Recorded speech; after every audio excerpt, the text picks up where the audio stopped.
لله رب العالمين والصلاة والسلام على سيد الأنبياء وعلى آله وأصحابه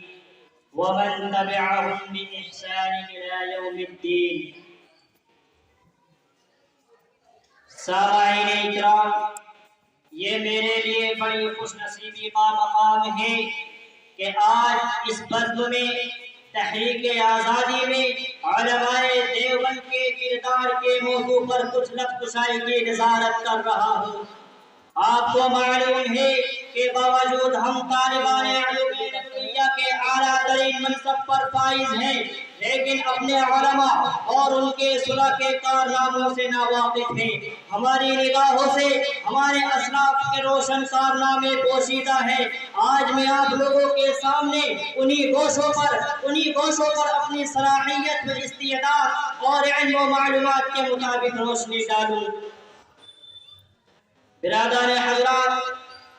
ہندوستان کی روشن تاریخ گواہ ہے کہ جب ہندوستان کو خون کی ضرورت پڑی تو سب سے پہلے مسلمانوں نے پیش قدمی کی، اور جب ہندوستان کی سلامیت کا خطرہ لاحق ہوا تو سب سے پہلے ان مسلمانوں نے آگے بڑھ کر اس کے محافظ نگہبان بن گئے. آپ حضرات کو معلوم ہے کہ ہندوستان ایک طویل عرصے تک انگریزوں کے چنگل میں گرفتار رہا. مغلوں کی کمزوری اور ملک کی بدامنی و قواعد کی بدولت ہندوستان کو تو کے غلامی پہننا پڑا. ایسٹ انڈیا نے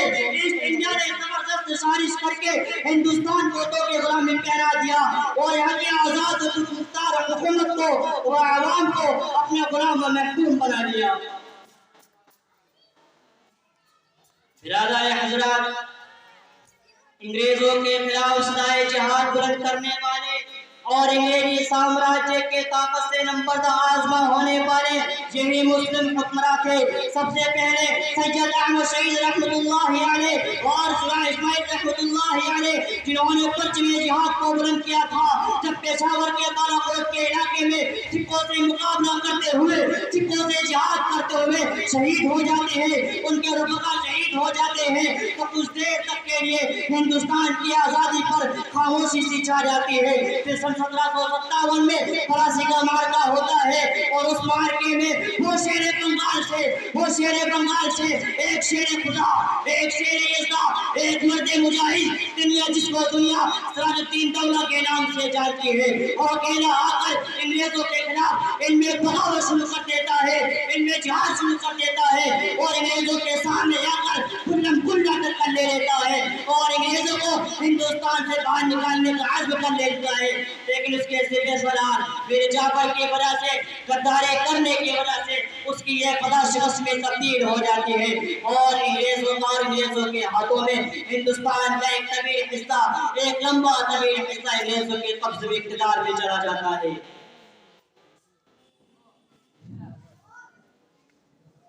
بہار اور بنگال انگریزوں کے کنٹرول میں چلے جاتے ہیں.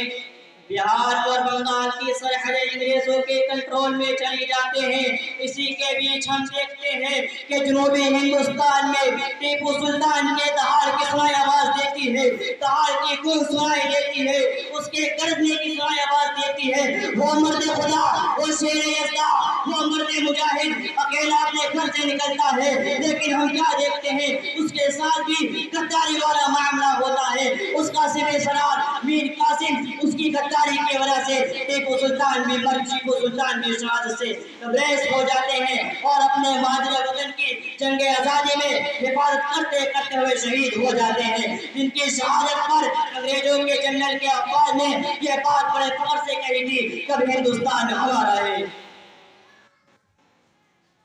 ٹیپو سلطان کی شہادت پر، ہندوستان کی آزادی پر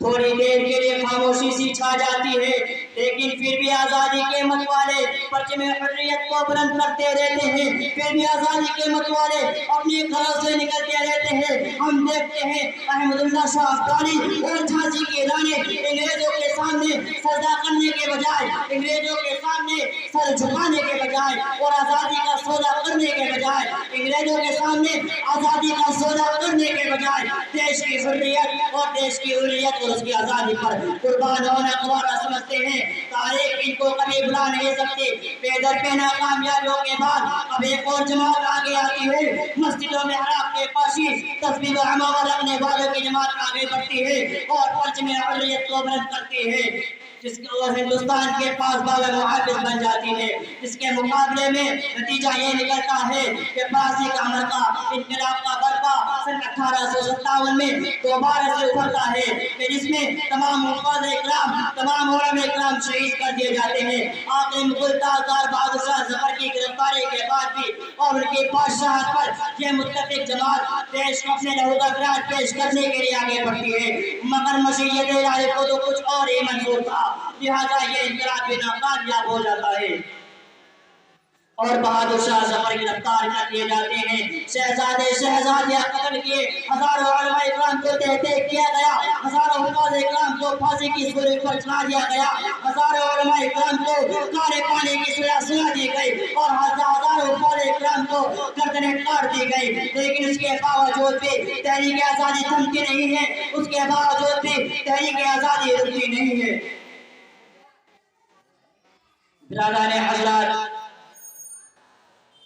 اس کے بعد بھی ہم دیکھتے ہیں ایک اور سپہ سالار جس کو دنیا مہاجر مکی رحمۃ اللہ علیہ کے نام سے جانتی ہے، وہ ایک ادارے کا قیام کرتے ہیں، ایک ادارے کو بنیاد رکھتے ہیں اور اس ادارے کا مقصد ایک طرف تو ہندوستان میں دین کو روشن رکھنا تھا اور دوسری طرف ہندوستان میں انگریزوں کے خلاف مجاہدین کمانڈروں کو تیار کرنا تھا۔ قال اللہ و قال رسول کی صدائیں دینے والوں کے ہاتھوں میں پرچم آزادی دے کر میدان کارزات میں بھیجنا تھا، اور دنیا نے یہ بھی دیکھا کہ اسی مدرسے کا ایک طالب علم جس کو دنیا محمود الحسن کہتی ہے، وہ اکیلا اپنے گھر سے نکلتا ہے اور مرد مجاہد بنتا ہے، اکیلا گھر سے نکلتا ہے اور انگریزوں کے خلاف تحریک شروع کرتا ہے، پھر اس کی بنا پر وہ بھی ناکامیاب ہو جاتے ہیں اور وہ اپنی تحریک کو ریشمی رومال کا نام دیتے ہیں۔ وہ یہ چاہتے تھے کہ افغانستان اور ترکی کی مدد سے ہندوستان میں فوری انقلاب لایا جائے، لیکن ہم دیکھتے ہیں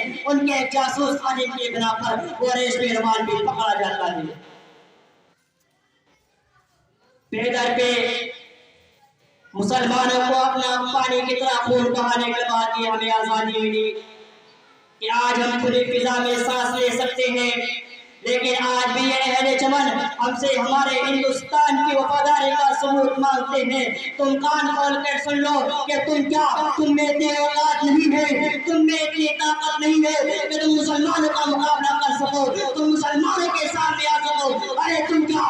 ہمارے کرام لے چکے ہو، تمہارے اندر اتنی طاقت نہیں ہے، تم کیا کرتے ہو؟ آج حکومت تمہارے ساتھ ہے، حکومت سمجھا تمہارے ساتھ ہے، کبھی تم ہمارے مسجدوں کو ٹارگیٹ کرتے ہو، کبھی ہمارے مدارسوں کو ٹارگیٹ کرتے ہو۔ وقت قریب ہے، میں اپنی تقریر کو یہیں پر ختم کرتا ہوں۔